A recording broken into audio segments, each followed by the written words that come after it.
Your Majesty, King Philippe of Belgium, after your courageous statement that broke with the royal protocol, calling what's happening in Gaza a disgrace to humanity, we saw in you a rare voice of moral clarity, a king who dared to speak when others chose silence.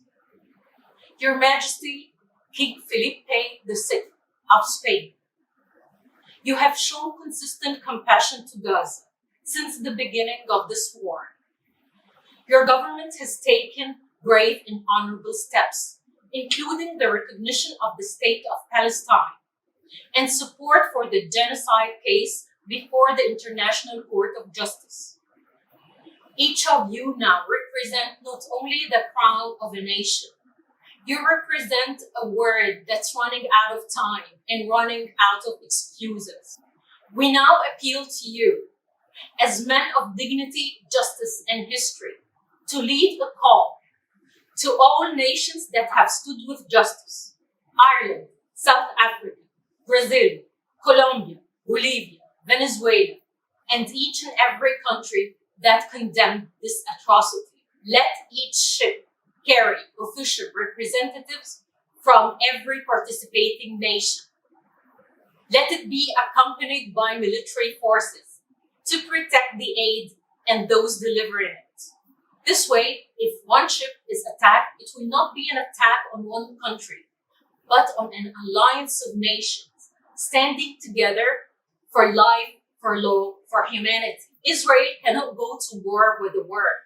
Even the United States will not start a global conflict to shield it from justice. This may be the moment when Israel is forced to submit to international law. And let's not be fooled by Israel's so-called approval of aid entry.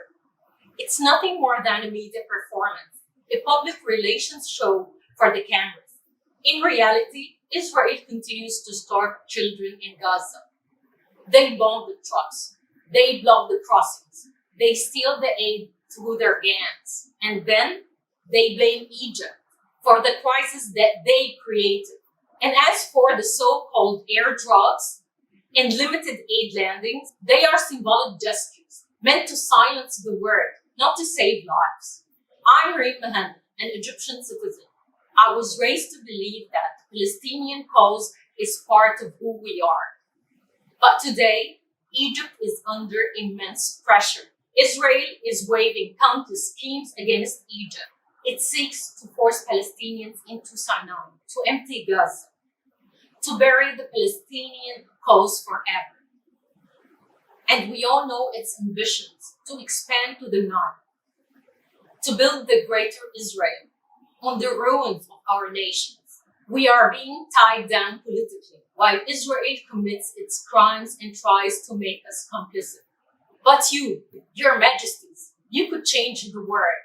Let this action be the start of global moral awakening. Let your names be written in the pages of history as kings who didn't ignore the cries of children dying from hunger.